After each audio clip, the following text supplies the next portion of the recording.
Target में आपका स्वागत है। क्षेत्रमिति का ये तीसरा वीडियो है जिसमें सबसे पहले मैं त्रिभुज के संबंधित नियम बताया था, उसके बाद चतुर्भुज से संबंधित नियम बताया था जिसमें मैंने वर्ग, आयत, चतुर्भुज, समचतुर्भुज और वृत्त के कुछ नियमों की बात कर लिए थे, उन पर कुछ क्वेश्चन आपको बताए थे। तो इससे पहले ये तीसरा वीडियो देखने से पहले इससे पहले 2 वीडियो और हैं, फर्स्ट सेकंड उसको देखें। उसका नाम त्रिभुज है और एक का नाम चतुर्भुज है और ये उसके आज क्वेश्चन इंपॉर्टेंट क्वेश्चन होंगे, ठीक, जो प्रीवियस ईयर पेपर में आ चुके हैं, ठीक। एसएससी और आपका जो आरपीएफ का एग्जाम है उससे संबंधित है। तो चलिए स्टार्ट करते हैं। पहला क्वेश्चन आपके सामने है, ध्यान दीजिएगा। लिखा है उस त्रिभुज की ऊंचाई ज्ञात कीजिए जहां उस ऊंचाई के संगत आधार आधा है और क्षेत्रफल 144 सेंटीमीटर है। तो ऐसे में क्या होना चाहिए कि कभी भी एक त्रिभुज हो और उसमें आधार और ऊंचाई की बात करें तो हमेशा आप समकोण त्रिभुज का नियम लगाएं।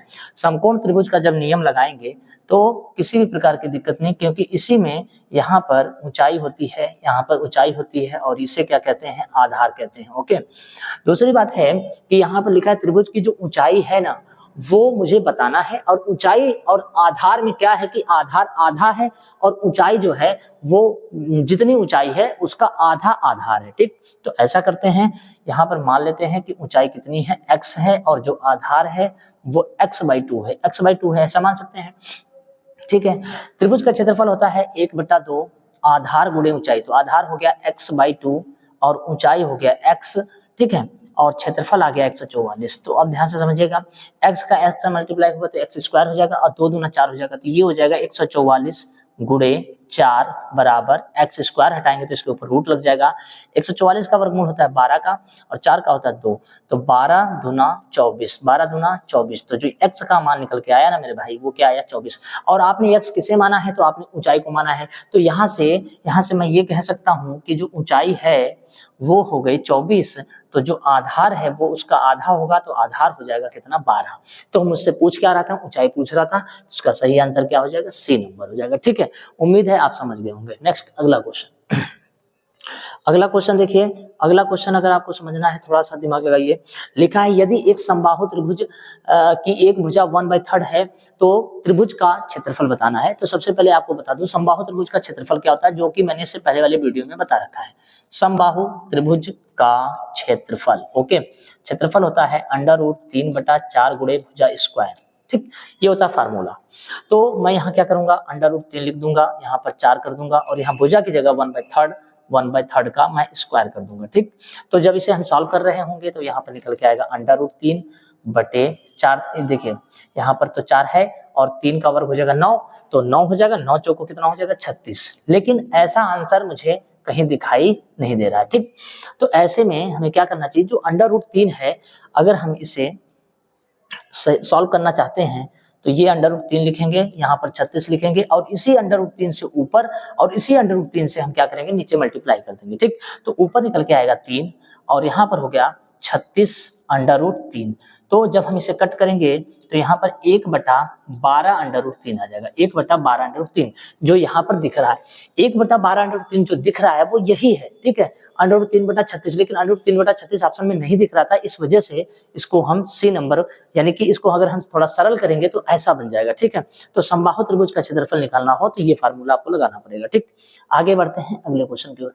अगला क्वेश्चन देखिए आपके सामने है, अगला क्वेश्चन आपके सामने है और अगले क्वेश्चन में लिखा हुआ है, एक मिनट, हाँ, लिखा है एक त्रिभुज की भुजाओं का अनुपात दे रखा 2/5, 1/3, 3/5 और इसका परिमाप दे रखा 110। सबसे छोटी भुजा की लंबाई बताना है, एसएससी जीडी का स्पेशल क्वेश्चन, ठीक। तो मैं आपको बता रखा हूं कि कभी भी ऐसा सवाल हो तो अगर अनुपात में हो तो अनुपात में कभी भी संख्या नीचे नहीं रखते हैं। अगर कहीं अनुपात में संख्या नीचे है तो उसका एलसीएम लेकर उसे हटाते हैं, ठीक है। तो 5 और 3 का एलसीएम 15 हो जाएगा, तो ऐसा करते हैं 3 से यहाँ पर गुणा करते हैं, 3 से यहाँ पर 5 से कर देते हैं, यहाँ पर 5 से कर देते हैं, यहाँ पर 3 से कर देते हैं और यहाँ पर भी 3 से कर देते हैं। तो ये 15 15 15 अनुपात में अगर कॉमन है तो उसे काट देते हैं, आपने पढ़ा होगा। तो यहाँ पर 3 दूना कितना हो जाएगा मेरे भाई, 3 दूना हो जाएगा 6, रेशियो का निशान हो जाएगा, यहाँ पर 5 एकम 5 हो जाएगा और यहाँ पर 3 3 9 हो जाएगा। अब देखिए यहाँ पर एक भुजा 6 है, एक भुजा 5 है, एक भुजा 9 है, तो भुजा का रेशियो पता चल गया, त्रिभुज में 3 भुजाएं होती हैं, तीनों का रेशियो पता चल गया। अब देखिए 6 9 6 15 5 20 हो गया, तो टोटल जो मान आया वो 20 यूनिट आया। कितना यूनिट आया, 20 यूनिट। तो 20 यूनिट का जो मान है, अच्छा परिमाप क्या होता है, तो सबसे पहले बताते हैं परिमाप होता है सभी भुजाओं का जोड़, सभी भुजाओं का जोड़। ओके, मान लीजिए कोई त्रिभुज है और ये मान लेते हैं त्रिभुज है ऐसे, ठीक है। इसमें एक भुजा 6x है, एक भुजा 5x है और एक भुजा 9x है। तो इनका परिमाप क्या होगा, 9, 6, 5 सबको जोड़ेंगे तो टोटल हो जाएगा 20x और 20x बराबर 110। तो यहाँ से 0 से 0 कैंसिल आउट हो जाएगा, 2 से इसको कट करेंगे तो 5 पॉइंट कितना हो जाएगा, 5, यानी एक x का मान आ गया 5.5। तो हमसे पूछा था सबसे छोटी भुजा, सबसे छोटी भुजा पूछा था। सबसे छोटी भुजा इसमें देखिए कौन है, 5 है, 6 है, 9 है, तो 5 है। तो x का मान मुझे पता चल गया, तो 5x का मान मुझे बताना, तो 5 गुणे 5.5 यानी कि 27.5, 27.5 मतलब ए नंबर आंसर सही है। डायरेक्ट करते हैं तो देखिए 6, 5, 9 यानी कि टोटल जोड़ेंगे 20 यूनिट, 20 यूनिट का मान हो जाएगा 110। यहाँ से कट करेंगे, यहाँ से इसको काटेंगे तो 5.5 हो जाएगा।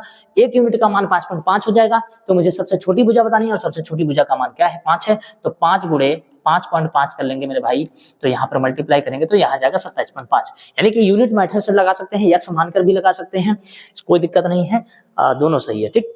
नेक्स्ट अगला क्वेश्चन क्या है, अगला क्वेश्चन देखिए आपके सामने। ओके, लिखा है एक समबाहु त्रिभुज की ऊंचाई 12 सेंटीमीटर है, ओके, और त्रिभुज का परिमाप बताना है। लेकिन उससे पहले मैं आपको बता दूं कि समबाहु त्रिभुज की सभी भुजाएं क्या होती हैं, बराबर होती हैं, ठीक। और इसमें ऊंचाई दे रखा है 12, ठीक है, 12 दे रखा है। तो समबाहु त्रिभुज का जो ऊंचाई होता है ना, ऊंचाई का फार्मूला क्या होता है ये मुझे पता होना चाहिए। ऊंचाई बराबर होता है √3/2 गुणे भुजा होता है, ठीक है।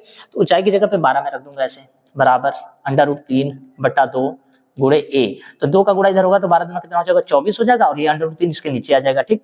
तो यहाँ पर जो भुजा का मान ए का मान आएगा वो 24√3 हो जाएगा, ठीक। 24√3 हो जाएगा, लेकिन थोड़ा इसको सही करेंगे, अंडर में नीचे संख्या लिखी नहीं जाती है, और अगर लिखी गई है तो उसे उसी संख्या से ऊपर और उसी संख्या से नीचे क्या कर देते हैं, मल्टीप्लाई कर देते हैं। तो इसको थोड़ा सॉल्व कर लेते हैं। तो 24 सही है, √3 ऐसे करेंगे और इस √3 का गुणा नीचे और इसी √3 का गुणा ऊपर भी करेंगे, तो यहाँ 3 3 का 9 का वर्ग 3 आ जाएगा, और 3 से जब 24 को काटेंगे तो ये हो जाएगा 8√3। तो जो भुजा का मान ए है वो 8√3, यानी कि जो भुजा ए है वो मैंने 24/√3 बताया, और उसी को हम ऐसे भी लिख सकते हैं, ये कहने का मतलब है, ठीक।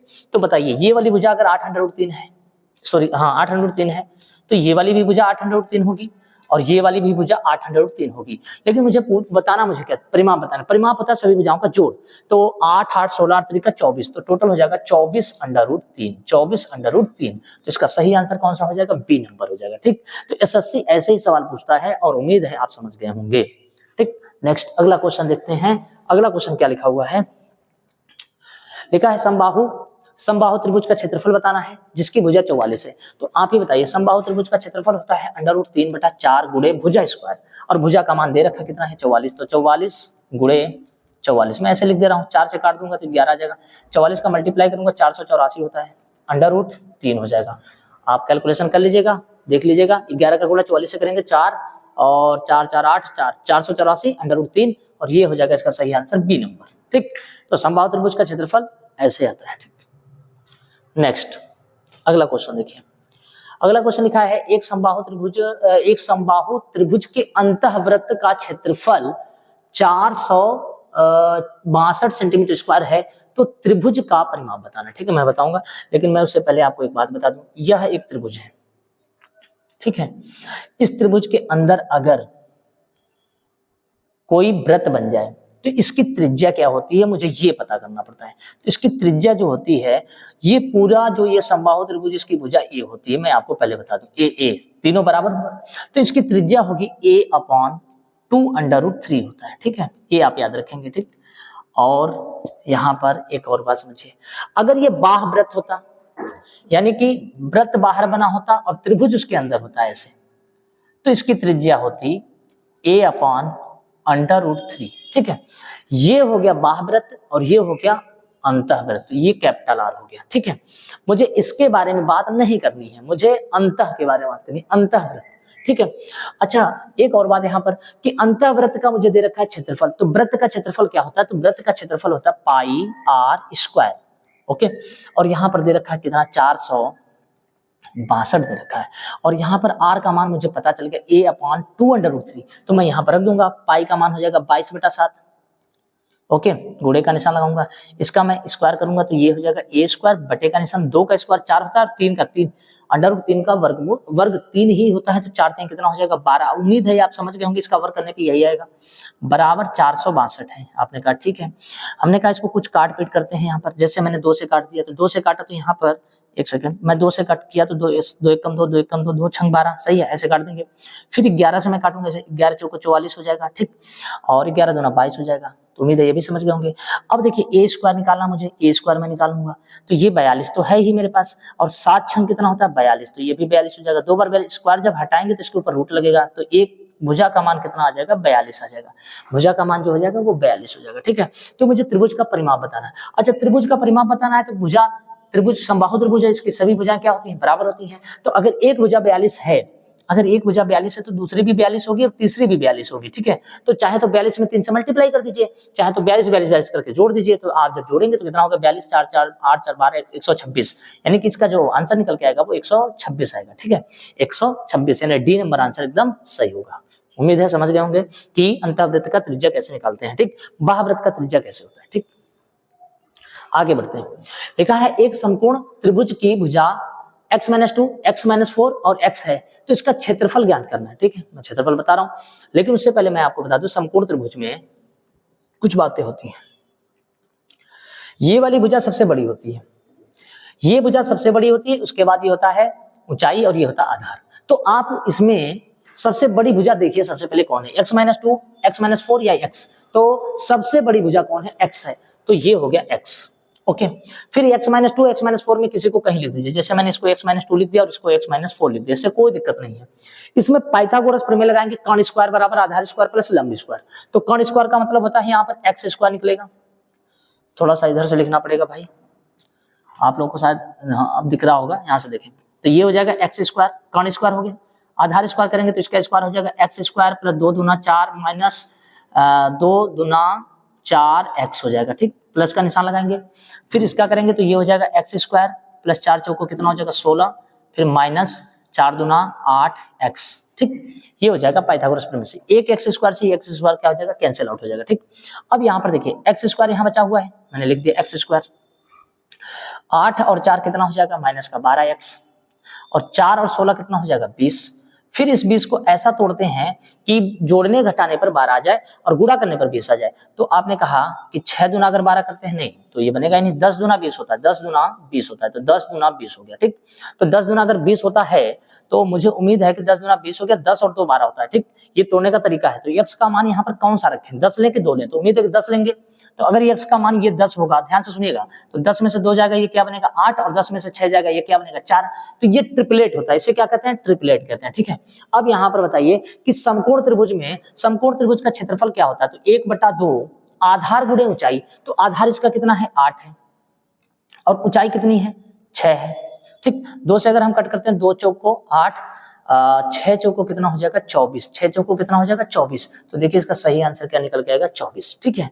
उम्मीद है आप समझ गए होंगे कि मैंने इसको पाइथागोरस प्रमेय से x का मान, फिर इसको मैंने तोड़ के x की वैल्यू निकाल लिया। इसमें x की वैल्यू में 10 ही क्यों लिया, 2 के नहीं ले रहे हैं, क्योंकि x की जगह पर 2 रखेंगे, तो ये x की जगह पर मान लीजिए यहाँ 2 रखेंगे, फिर 2 में से 4 जाएगा, माइनस में चला जाएगा ना, इसलिए x का मान मैं कौन सा रख रहा हूँ, बड़ी संख्या, तो 10। तो ये कर्ण हो जाएगा 10, ये हो जाएगा 6, ये हो जाएगा 8, ये होता है ट्रिपलेट, यानी समकोण त्रिभुज बनेगा।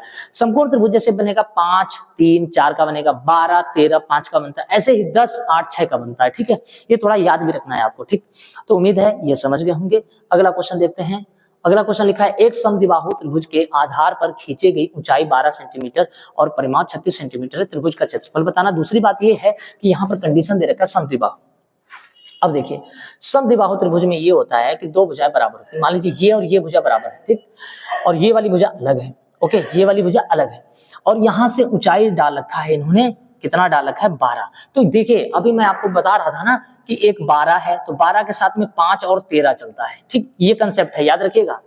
12 है, 5 है, 13, ये ट्रिपलेट बनता है, ठीक, ट्रिपलेट बनेगा। तो हमारे पास इसका परिमाप कितना दे रखा है, 36 दे रखा है। अगर हम 36 के बारे में थोड़ा सा सोचें तो ये समझ में आता है कि ये वाली भुजा, ध्यान से देखें, ये वाली भुजा एक तरह से कर्ण लगेगा, क्या लगेगा कर्ण।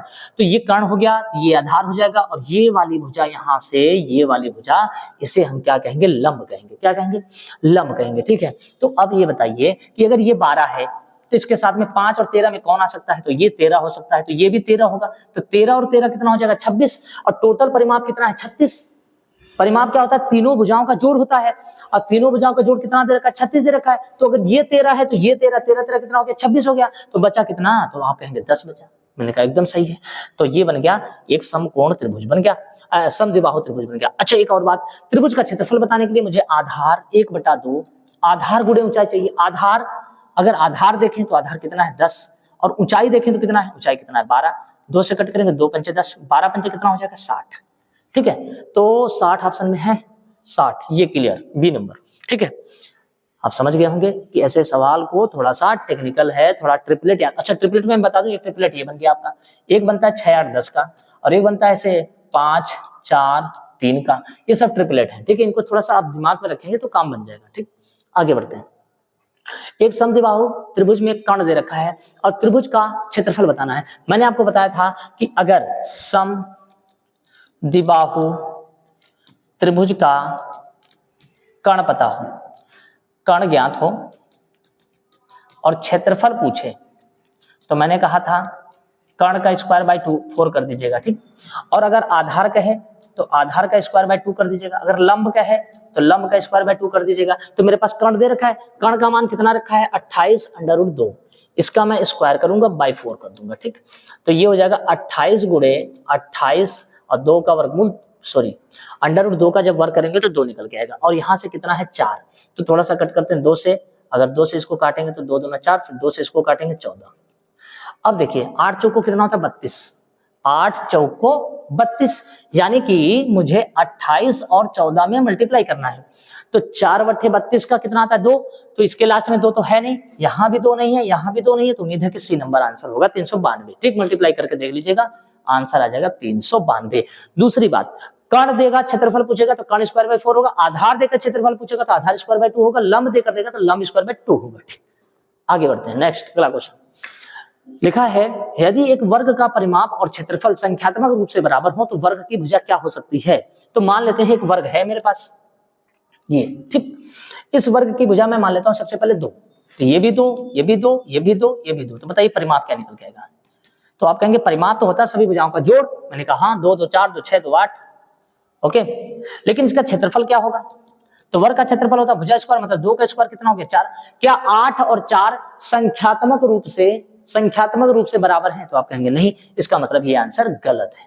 ठीक, अब आपने कहा कि 1 ले लीजिए, मैंने कहा ठीक है, अगर मैं 1 ले लेता हूं, ध्यान दीजिएगा, तो ये सारी भुजाएं, ये सारी भुजाएं, ध्यान से देखिएगा, ये सारी भुजाएं मैं क्या करूंगा 1 ले रहा हूं। ठीक, मतलब ये भी 1, ये 1, सब 1 है। ठीक, तो इसका जो परिमाप निकल के आएगा, परिमाप आएगा 1 1 1 सब जोड़ेंगे तो कितना होगा 4, और जो क्षेत्रफल निकालेंगे तो 1 का स्क्वायर 1 होगा। क्या ये संख्यात्मक रूप से बराबर है, आप कहेंगे नहीं, मैंने कहा एकदम गलत हो गया, ये सब गलत हो गया। ठीक, तो इसका मतलब ये भी आंसर गलत है। ठीक, अब मैं ले लेता हूं 4, ध्यान दीजिएगा, अगर ये भुजा 4 है, ये भी 4 है, ये भी 4 है, ये भी 4 है, तो इसका जो परिमाप निकल के आएगा 4 4 8 4 12 4 16। ठीक, और इसका जो क्षेत्रफल होगा वो भुजा स्क्वायर, मतलब 4 का स्क्वायर, 4 का स्क्वायर कितना होता है 4 चौको 16। तो देखिए इधर भी 16, ये भी 16, आपस में बराबर हो गए। तो वो कौन सी संख्या है जिसके वर्ग में उसका क्षेत्रफल और उसका परिमाप दोनों आपस में बराबर हो सकता है, तो वो संख्या कौन है, 4 इकाई। कितनी इकाई है, 4 इकाई। ठीक, आगे बढ़ते हैं। नेक्स्ट लिखा है 8 सेंटीमीटर त्रिज्या, 8 सेंटीमीटर त्रिज्या का एक वृत्त एक वर्ग के परिगत है, वर्ग की भुजा की लंबाई बतानी है।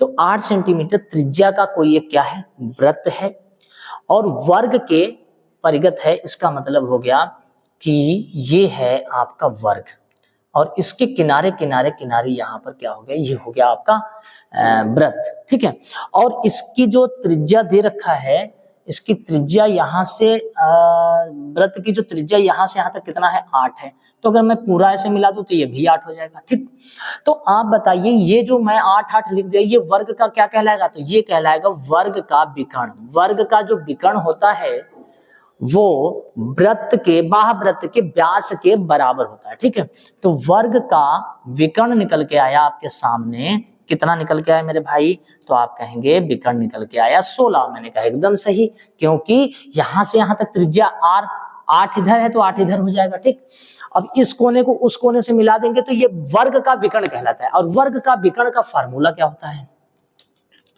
तो वर्ग का विकर्ण होता है √2 गुणे भुजा।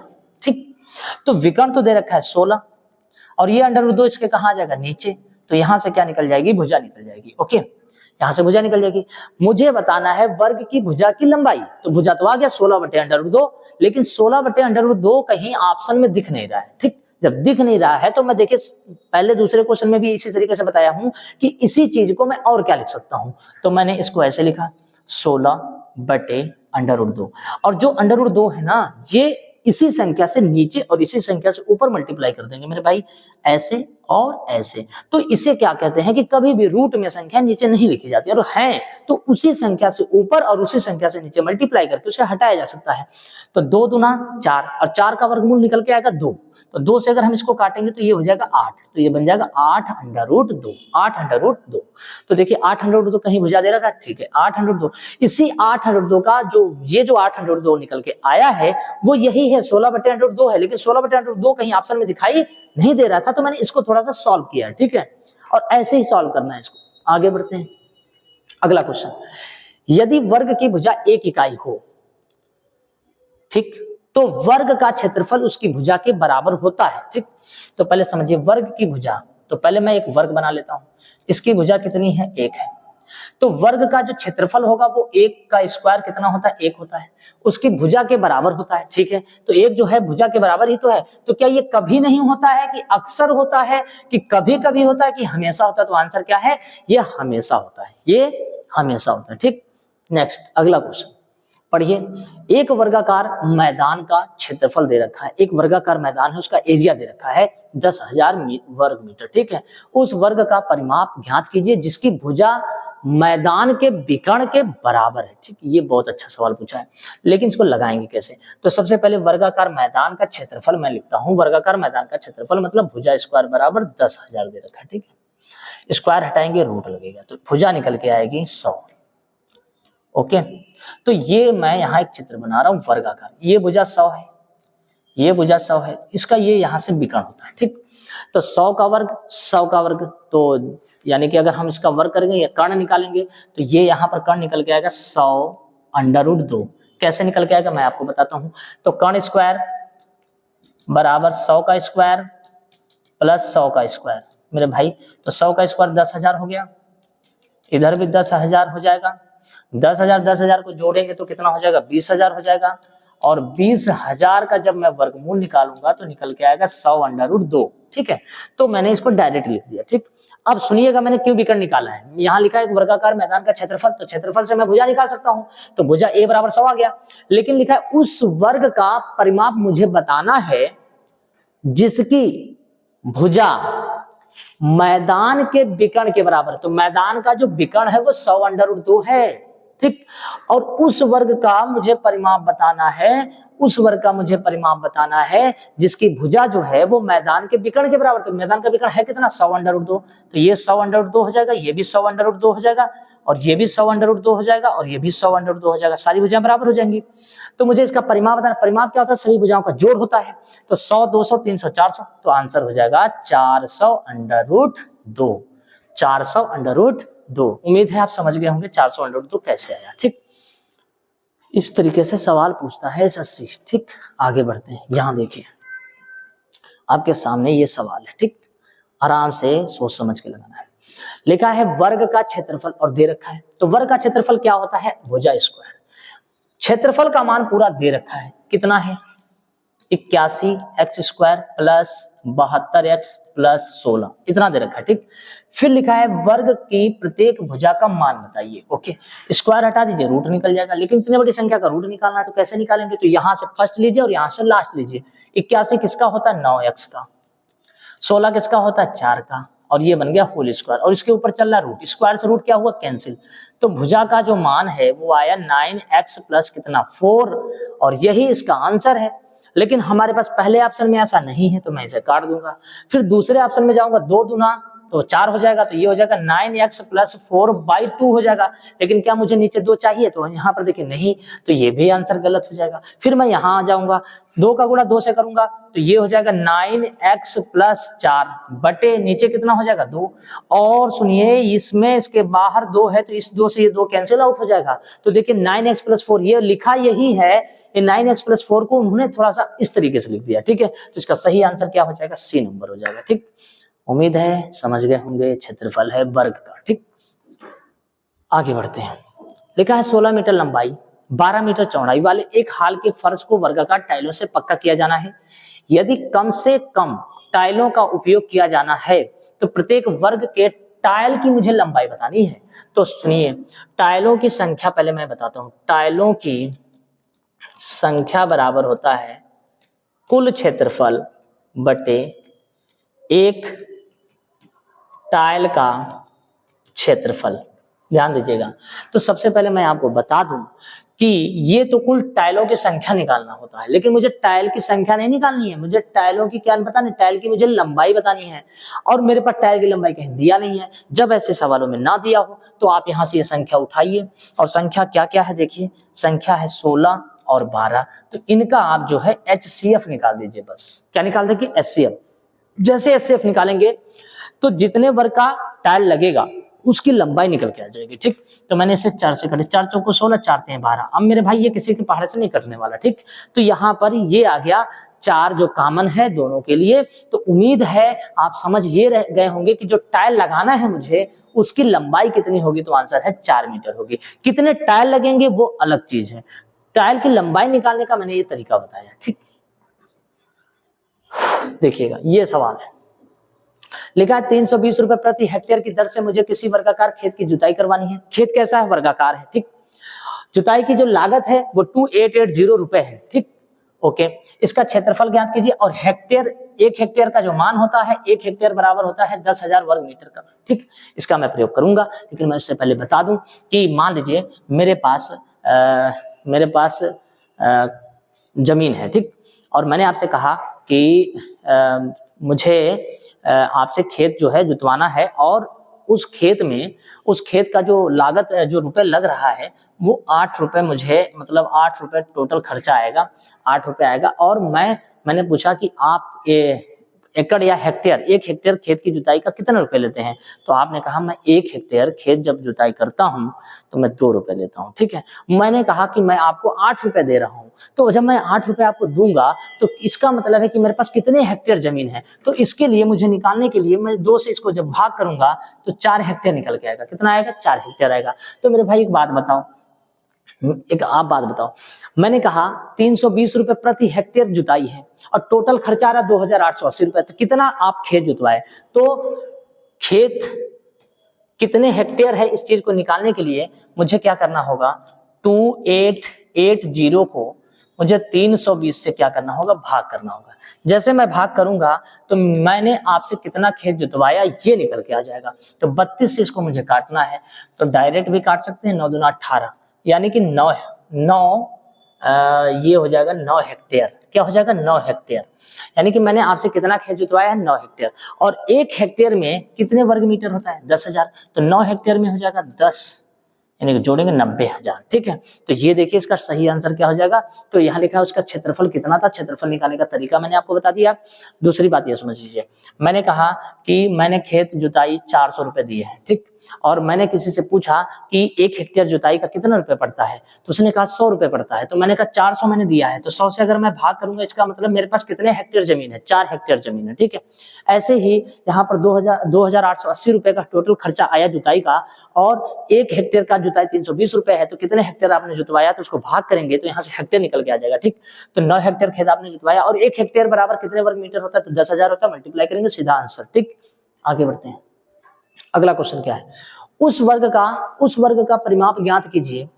ठीक है, जिसका क्षेत्रफल 8 सेंटीमीटर और 16 सेंटीमीटर विकर्ण वाले एक समचतुर्भुज के क्षेत्रफल के बराबर है।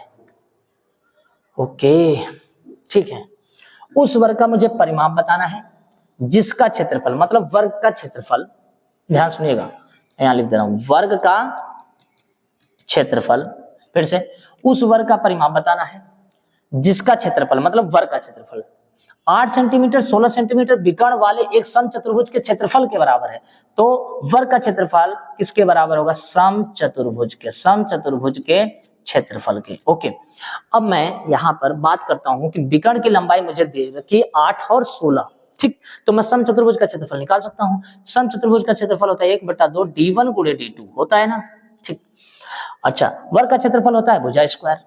मैंने ये कंसेप्ट लगाया, तो मैं यहां लिखूंगा a² बराबर 1/2 इंटू 8 गुणे 16, 2 से काटूंगा, 2 चौक को 8, 16 चौक को कितना हो गया 64, 64 होगा। स्क्वायर हटाएंगे, इसके ऊपर क्या लगेगा रूट।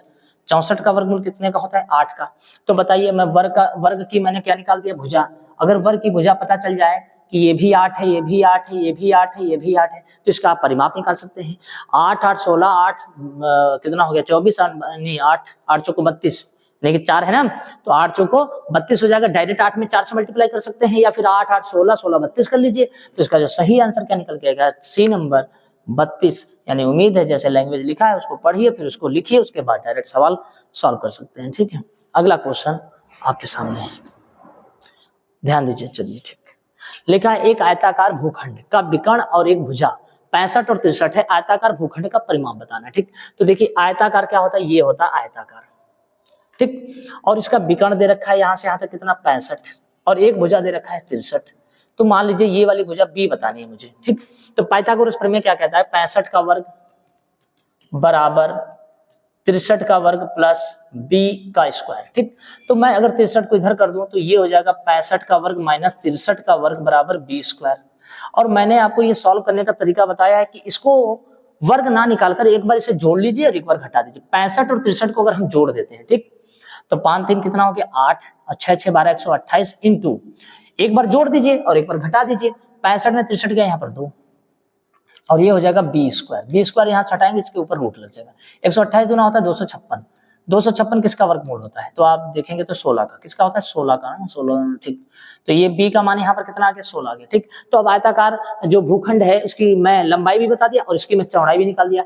अब मुझे इसका क्या बताना है मेरे भाई, परिमाप बताना है। परिमाप क्या होता है, तो आप कहेंगे परिमाप जो होता है ना वो 2l प्लस बी होता है। मैंने कहा एकदम सही।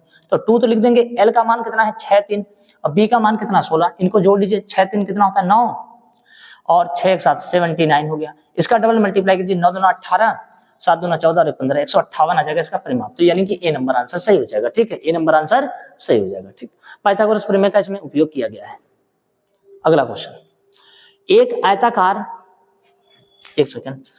आयताकार कमरे का क्षेत्रफल दे रखा 60 मीटर स्क्वायर, परिमाप दे रखा 34 मीटर, और इसके विकर्ण की लंबाई पूछ रहा है। तो मैं ऐसा करता हूं कि पहले मैं आयताकार कुछ बना लेता हूं ऐसे, ध्यान दीजिएगा आप लोग। आयताकार, ठीक हो गया, आयताकार मैंने ऐसे बना लिया। अब इसका मुझे विकर्ण बताना है ये, ठीक, लेकिन इसका लंबाई और चौड़ाई जो होता है उसे क्षेत्रफल कहते हैं। लंबाई चौड़ाई का जो मान है वो कितना है 60। थोड़ा सा दिमाग लगाना पड़ेगा कि 60 है यार, तो 60 को अगर हम ऐसे तोड़ दे 12 पंचे 60 बन सकता है। 12 पंचे 60 मान लेते हैं कि लंबाई कितना है 12, चौड़ाई कितना है 5। आपने कहा एकदम सही। मैंने कहा ना इसका देखो परिमाप दे रखा है 34, और आपको पता है परिमाप मतलब होता है आयत का परिमाप होता है 2l प्लस बी। मतलब अगर ये 12 है तो ये भी 12 होगा, और ये 5 है तो ये भी 5 होगा। अब इसको थोड़ा जोड़ के देखिए, 12 12 24 और 10 34। इसका मतलब मैंने जो माना है वो सही माना है। तो आप ही बताइए, ट्रिपलेट मैंने अभी आपको बताया 12 5 का ट्रिपलेट बनेगा 12 5 13। तो अगर ये 12 है ये 5 है तो 12 का स्क्वायर 144, 5 का स्क्वायर 25, 144 में 25 जोड़ेंगे 169, 169 का वर्गमूल कितना होता है 13। तो इसका विकर्ण निकल के आ गया 13। उम्मीद है समझ गए होंगे, तो यानी बी नंबर आंसर सही है। हाँ ठीक है, 13.5 है 12 4, ठीक, बी नंबर आंसर सही है 13 मीटर। ये है 13 मीटर। ठीक है, तो विकर्ण पूछ रहा था मुझसे, मैंने आपको बताया। ठीक, आगे बढ़ते हैं। एक आयताकार खेत को 3 तरफ से घेरा जाता है। आयताकार खेत है पर घेरा कहां से जाता है 3 तरफ से। ठीक है, और 30 फीट का एक किनारा है। मान लीजिए ये आयताकार खेत है। आपने कहा एकदम सही। मैंने कहा उसका एक किनारा मान लेते हैं कितना है 30 है, और किनारा 30 फीट का एक किनारा खुला छोड़ दिया जाता है यदि खेत का क्षेत्रफल, अच्छा तो ये लंबाई है मान लेते हैं, गुणे ये वाली चौड़ाई होती है जो मान नहीं पता है, और एरिया दे रखा है 690। ध्यान से सुनिएगा। ठीक, अगर मैं इसको 30 से काट देता हूं तो 3 दूना 6 और 3 त्रिका 9। सही चल रहा हूं, 3 दूना 6 3 त्रिका 9, ठीक है सही है। तो बी का मान आ जाएगा यहाँ पर 23 आ जाएगा। तो लिखा है कितने फुट की बाड़ लगाने की आवश्यकता होगी, लेकिन यहाँ हिंदी में समझ लीजिए 3 तरफ से घेरा जाता है। कितने तरफ से, 3 तरफ से घेरा जाता है। ठीक है, तो 3 तरफ से घेरना है तो मान लेते हैं एक ये 30 है, ये 23 है और ये भी 30 है, और इधर का मैं हटा दे रहा हूं। तो 30 और 30 कितना हो गया 60, और 20 ठीक है, 1 मिनट। 30 फीट का एक किनारा खुला छोड़ दिया जाता है। अच्छा, ये किनारा खुला छोड़ दिया गया है, ठीक, ये छोड़ दिया गया मेरे भाई। तो अब ध्यान से सुनिएगा, ये वाला 23 हो गया तो ये वाला भी 23 हो जाएगा और ये 30 हो जाएगा। देखिए 3 तरफ से घिर गया, तो 23 और 23 कितना हो गया, 23 और 23 कितना हो गया, तो यहाँ पर हो गया 46। 46 में अगर हम 30 जोड़ देते हैं तो हो जाएगा 76। तो इसका आंसर कितना हो जाएगा, 76। ठीक है, 30, 20, 50 और 20, 70, 70 और 3, 3, 6, 76, यानी कि बी नंबर आंसर लिखा है ना। 30 फीट का एक किनारा खुला छोड़ दिया जाता है, यानी एक तरफ का बंद किया जाता है, दूसरी तरफ का खुला छोड़ दिया जाता है। तो इधर वाली लंबाई तो मुझे निकालनी पड़ेगी ना, ये 23 है और ये 23 है, इधर से भी बंद, इधर से भी बंद, और ये ऊपर से छोड़ दिया। तो 3 तरफ से पूछ रहा था, यहाँ पर देखिए 3 तरफ से घेरा जाता है, तो देखिए 3 तरफ से घेरा, इसका आंसर सी नंबर आंसर। ठीक, आगे बढ़ते हैं। लिखा है 97 सेंटीमीटर 98 सेंटीमीटर विकर्ण वाले एक समचतुर्भुज का क्षेत्रफल बताना। और समचतुर्भुज का क्षेत्रफल होता है 1/2 d1 गुणे d2। तो 1/2 लगा देंगे, d1 की जगह 97 लिख देंगे और d2 की जगह 98 लिख देंगे। अब इसको 2 से कट करेंगे, 2 चौको 8, 1 2 9 18, सही है। अब इसका मल्टीप्लाई भाई करना ही पड़ेगा, 9 7 × 4 9। उम्मीद है आप इसका मल्टीप्लाई कर लेंगे। मल्टीप्लाई करने के बाद आपको ये बताना है इसका सही आंसर क्या होगा। ठीक, तो 97 और 49 में मल्टीप्लाई करना है, कर लीजिए। तो 97 और 49 का अगर मल्टीप्लाई करते हैं, सबके लास्ट में 3 आ रहा है, इसलिए यूनिट मेथड का प्रयोग नहीं कर पाएंगे। तो 9 7 63 का 3 6 हो गया, और यहाँ पर हो गया 9 9 81, 81 और 6 कितना हो जाएगा, तो 87 मल्टीप्लाई हो जाएगा, 4 7 28, 2 हो गया, 9 चौको 36 37 38 हो गया। करना तो पड़ेगा 3 9 8 8 8 7 15 5 1 8 8 16 17 47 53 ऑप्शन में है, 47 53 यानी कि बी नंबर। मल्टीप्लाई कर लीजिएगा, 47 53 ये हो जाएगा। ठीक, उम्मीद है समझ में होंगे। अगला क्वेश्चन लिखा है एक समचतुर्भुज का क्षेत्रफल ज्ञात करना है। एक समचतुर्भुज का क्षेत्रफल ज्ञात करना है जिसकी भुजा 13 सेंटीमीटर और विकर्ण 24 सेंटीमीटर। अब ध्यान से सुनिएगा, मैंने आपको समचतुर्भुज की कहानी पूरी समझा रखी है। अगर आपने क्लास देखा होगा, इससे पहले सेकंड नंबर क्लास, उसमें मैंने समझा रखा है। लिखा है एक समचतुर्भुज का क्षेत्रफल बताना है, भुजा 13 सेंटीमीटर है। मान लेते हैं ये भुजा 13 सेंटीमीटर है और एक विकर्ण दे रखा है, इन्होंने एक विकर्ण दे रखा है 24 सेंटीमीटर। अब आप ही बताएं, एक विकर्ण तो एक विकर्ण ऐसे डालते हैं, ठीक है। अगर एक विकर्ण 24 सेंटीमीटर दे रखा है, अगर ये 13 है और मान लेते हैं 24 है, तो ये वाला यहाँ से यहाँ तक 12 हो जाएगा, यहाँ से यहाँ तक 12, क्योंकि ये 90 डिग्री पर कटता है, आधे आधे पे कटता है। तो 12 ये हो गया, 13 हो गया, 13 12 ट्रिपलेट बन गया, 12 13 का ट्रिपलेट बनता है, 12 13 5 के साथ में, ठीक है। 13 का स्क्वायर 169, 12 का 144, 169 में से 144 निकाल देंगे तो बचेगा 25, 25 का वर्गमूल कितना हो जाएगा 5। तो अगर ये 5 है तो ये भी 5 होगा, 5 5 कितना हो जाएगा 10। तो विकर्ण पता चल गया, इधर का विकर्ण 24 है, इधर का विकर्ण 10 हो गया। और मुझे इसका बताना, चतुर्भुज का क्या बताना है, क्षेत्रफल बताना। और क्षेत्रफल क्या होता है 1/2, विकर्ण फर्स्ट विकर्ण सेकंड। विकर्ण फर्स्ट देखिए 12 12 24 और विकर्ण सेकंड देखिए 5 5 10। कट करिए यहां से 2 पंचे 10, 24 पंचे 120। तो इसका आंसर हो जाएगा बी नंबर 120। ठीक, आगे बढ़ते हैं अगले प्रश्न की ओर। एक चतुर्भुज की भुजाएं 2 3 4 5 के अनुपात में हैं और परिधि 294 है और इसकी सबसे छोटी, तो मैं यहाँ पर आपको बता दूं 2 अनुपात 3 अनुपात 4 अनुपात 5, सबको जोड़िए 5 4 9 3 12 और 13 14, यानी कि टोटल हो जाएगा 14 यूनिट। और 14 यूनिट का मान मेरे भाई दे रखा है 294। कट कर दीजिए 14 से, 14 दूना 28, 14 एकम 14, तो 1 यूनिट का मान 21 आ गया। तो मुझे सबसे छोटी भुजा बताना, सबसे छोटी भुजा यहाँ पर 2 है, तो 2 यूनिट का मान कितना हो जाएगा, 2 × 21 दूना 42, 21 दूना 42, बी नंबर आंसर सही। ठीक, बी नंबर आंसर सही हो जाएगा।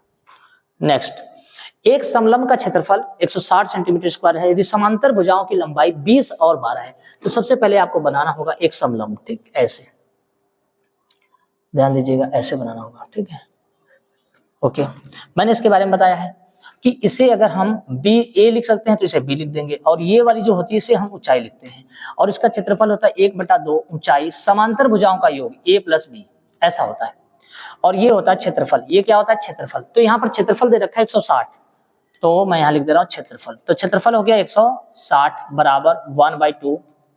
और ऊंचाई, यहाँ पर देखिए ऊंचाई मुझे बतानी है क्योंकि लिखा है समांतर भुजाओं के बीच की लंबवत दूरी, समांतर भुजाओं के बीच की लंबवत दूरी यानी h बताना है। ठीक, और समांतर भुजा दे रखा है, एक भुजा दे रखी 20 और एक भुजा दे रखी 12, तो ये वाली भुजा हो जाएगी 20 और ये वाली भुजा हो जाएगी 12। 20 और 12 को जोड़िए, 32 हो जाएगा।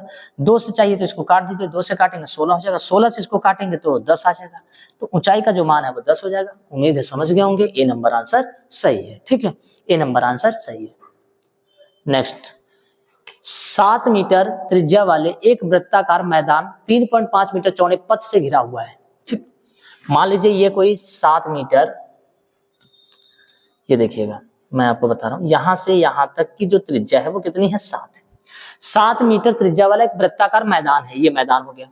ये 3.5 मीटर चौड़े रास्ते से घिरा हुआ है, यानी कि इसके बाहर बाहर एक रास्ता बना हुआ है, और इस रास्ते की जो चौड़ाई है ना, ये यहां से यहां तक कितना है, 3.5 है।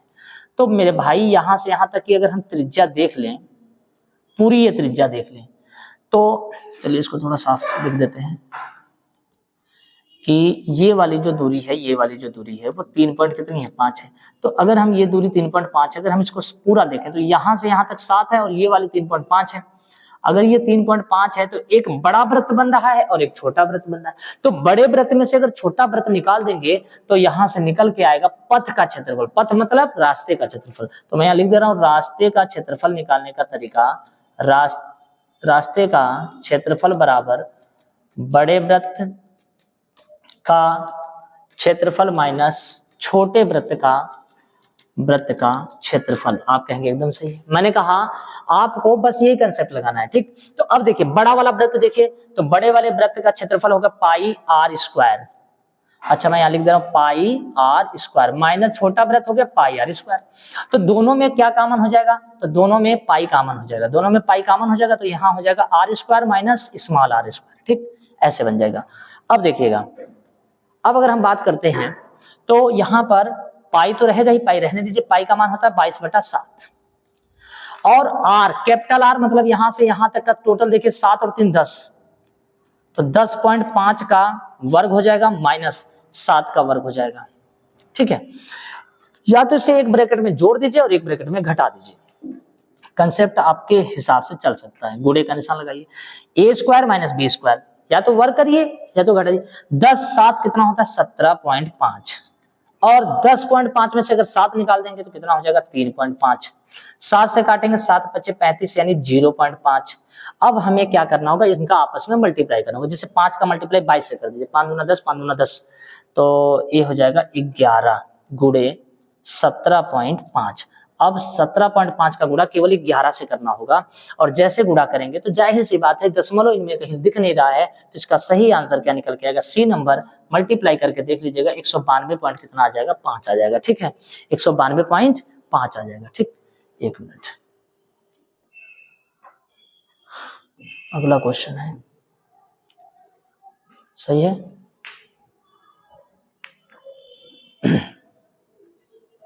रोके ना, एक मिनट, ऑन हो गया। 14 सेंटीमीटर त्रिज्या वाले एक वृत्त की परिधि में वृद्धि ज्ञात कीजिए यदि त्रिज्या में 7 सेंटीमीटर की वृद्धि कर दी जाती है। ठीक है, तो सबसे पहले समझिए 14 सेंटीमीटर त्रिज्या वाले एक वृत्त की परिधि। तो देखिए वृत्त की परिधि है और मुझे वृद्धि बताना है कि कितने की है, तो कुछ करना नहीं है। सबसे पहले मुझे एक बात, यहाँ पर 14 सेंटीमीटर त्रिज्या का एक परिधि है, तो मैं इस परिधि को लिखता हूँ। परिधि बराबर क्या होता है, तो आप कहेंगे परिधि बराबर 2πr होता है। मैंने कहा एकदम सही है। तो इसको सॉल्व कर लेते हैं। 2π को पाई रखना चाहें तो रख सकते हैं, या फिर इसको 22/7 ही कर लीजिए। 22/7 गुणे r का मान यहाँ पर कितना है, 14, यहाँ पर 14 रख देंगे। ठीक है, तो इसको मैं काटूंगा 7 से, 7 दूना 14। ठीक है, 22 दूना 44 दूना कितना हो जाएगा, 88। तो ये हो जाएगा इसकी परिधि 88 मीटर। ओके, फिर लिखा है कि यदि त्रिज्या में 7 सेंटीमीटर की वृद्धि कर दें तो फिर नया परिधि निकल के आएगा मेरे भाई। तो फिर परिधि निकालेंगे, 2π का मान 22/7 इंटू आर। अब देखिए आर मतलब त्रिज्या पहले कितनी थी, 14 सेंटीमीटर, उसमें 7 बढ़ाएंगे तो 14 7 कितना हो जाएगा, 21 हो जाएगा। 7 से काटेंगे 7 × 21, तो इसको मल्टीप्लाई करेंगे 22 दूना 44, 44 को मल्टीप्लाई करेंगे 3 से, तो 3 चौको 12, 3 चौको 12, 13, 132 हो जाएगा शायद। 22 3 66 हो गया। 66 का अगर हम डबल करते हैं तो 6 दूना 12, 6 दूना 12, 13, 132। ठीक है, तो बताइए ये पूछ रहा है कितने की वृद्धि हुई, तो 132, ये 28 था, 132 हो गया, तो कितना बढ़ गया, तो घटाना पड़ेगा। 12 में से 8 गया, कितना बचा, 4, और यहाँ पर 12 में से 8 गया, कितना, 4, तो यानी कि 44 की वृद्धि हुई। 44 की वृद्धि हुई, तो इसका जो है आंसर आपको शायद आगे मिल जाएगा। देखिए यहाँ पर है, तो इसका सही आंसर कितना हो जाएगा, 44। ठीक, इसका सही आंसर कितना हो जाएगा, 44। ठीक, लास्ट क्वेश्चन इसका है, बस इसे देख लीजिए। सबसे बड़े वृत्त का क्षेत्रफल, सबसे बड़े वृत्त का क्षेत्रफल जो 21 सेंटीमीटर भुजा वाले वर्ग के अंदर स्थापित है। तो पहले तो मैं बता दूं 21 सेंटीमीटर भुजा वाला एक वर्ग है, 21 सेंटीमीटर भुजा वाला वर्ग है, मतलब सब 21 सेंटीमीटर भुजा है और इसका मुझे क्षेत्रफल बताना है वृत्त का। ठीक है, तो अब इसके बारे में थोड़ा समझ लीजिए। तो अगर ये वृत्त अंदर बना हुआ है तो जाहिर सी बात है कि यहां से यहां तक इसकी त्रिज्या होती है और अगर इसको भी मिला देंगे तो ये व्यास हो जाएगा। ये क्या हो जाएगा? व्यास हो जाएगा।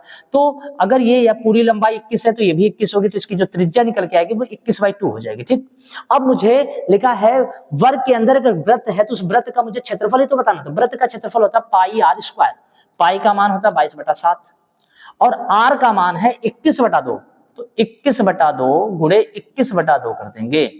अब यहां से देखिए 2 से काटेंगे तो 11 आ जाएगा, 7 से काटेंगे 3 हो जाएगा और मल्टीप्लाई करेंगे 3 1 3 3 9 63 का गुणा किससे करेंगे? 11 से, और उसके नीचे कितने से भाग करना होगा? 2 से। तो पहले मैं इसका मल्टीप्लाई करके सिखा दूंगा। यहाँ पर 3 आ जाएगा, 6 3 कितना हो जाएगा? 9 हो जाएगा और यहाँ 6 हो जाएगा। 693 को अगर हम 2 से काट दें तो ये बनेगा 2 3 6 2 चौको 8, एक बचा 2 छंग 12, सही है, 2 पंचे 10, तो 346 पॉइंट कितना आ जाएगा? 5। तो उम्मीद है समझ गए होंगे, सी नंबर आंसर सही हो गया।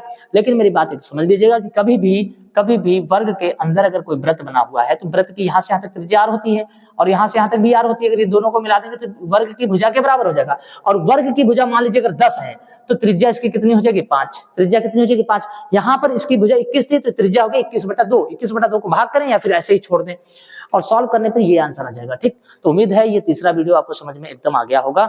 और ये जो चतुर्भुज के जो नियम है एसएससी और आरपीएफ के लिए अगर आप तैयारी कर रहे हैं तो एक बार जरूर देख लें और इससे पहले 2 वीडियो जरूर देखना होगा, फिर आप ये समझेंगे। और उसके सारे रूल मैंने जितने भी यहाँ पर पढ़ाए हैं इनके सारे रूल मैंने लिखवा दिए हैं। ठीक, तो उम्मीद है समझ में आ गया होगा।